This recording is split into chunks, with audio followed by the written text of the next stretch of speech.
ساکن شهر اسفر دهین اوگلیم. بچه‌م نصرالدین رستم خواجه سال 2010 روسیه رفته بودن. فرزندام نبیاره هم. من از شما خواهش میکنم که دبورم بیتام ما خودش شیرای دادگی به رازی نبیتانه گر. ما اینها عفو میکنیم گوسیان گناهاتانه. میه بخشین گوسیان پیش پدر و مادر به در آمده بیتام. تو فرزندی به عقل و به مییم بودی. وقتای زندگی ها تنگ شدگی به تو برای یاردم کرده بودی. پسرم اگر تو همتین تروریست ها به قوش شده باشی آدم کشته باشی من از تو راضی نیه این دنیا آخرت پسرم. برام ده بیا پسرم. خونی خلق ریزاندن گنده خونی مردم ریزاندن گنده. من به همین امید فرزا کلا کرگیم دیه.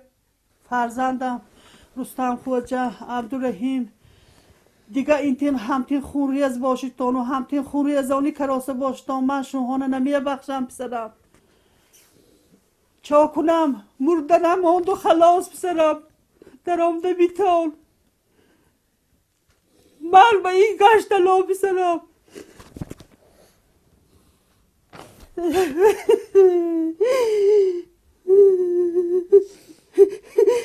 نه که بابا همین باید بچه گلا کرده باشم.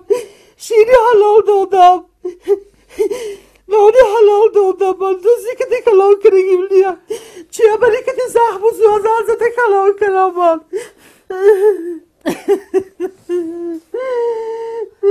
خدای مهربان غضبات بگرفتار کردی مهربانم خدا. من نصرالدینوف نصرالله خواجه پدری نصرالدینوف رستم خواجه بابای عبدالرحیم نوار 19 نوامبر را دیدیم که در همان ولایت بدخشان افغانستان محلی مهمه تروریستان هجوم کرده آدم کشی کرده بودند. اما را دیدیم. رستم خواجه به تو مراجعه میکنم عبدالرحیم به تو مراجعه میکنم نبیره به این مقصد ما تو شما را تربیت نکردیم به دنیا نآوردیم. من پدر آق میکنم توی رستم خواجه این خیلی نبیره من ندارم. اگر خواهیتان دعا گریتان و خواهیتان آیندهتان درخشان شد و زیر تیر و تفنگ مرده نبرویتان بیایتان به نزد ما با 7 بچه داری و ها چی میشن کودکا زنه چی میشد آخیر اگر همان کارها را کرده باشند اگر یک تیر به طرف تاجیکستان کشاده شود از طرف شما این دنیا آخرت من راضیم نیستم. آخ میکرد میپرتم همه تا. مراجعتی من برای شما همین فرزندان.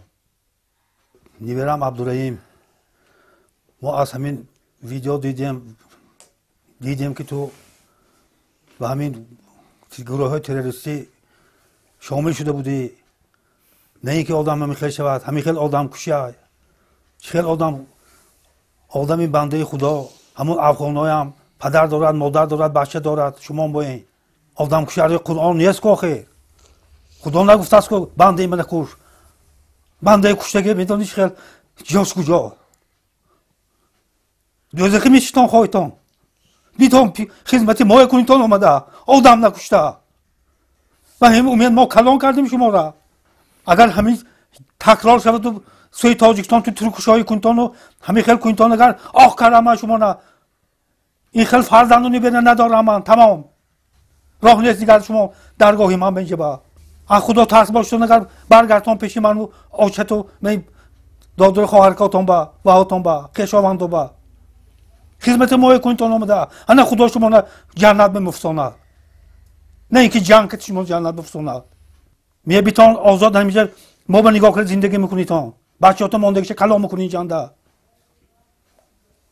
رستم خواجه همت به مراجعت ما همین دیگر ما طاقت ما نمانده که تو همین خیلی آدم کشی شده بوده نه اینکه آدم همین خیلی آدم کشی کند همون افغان وند تو با این آدمند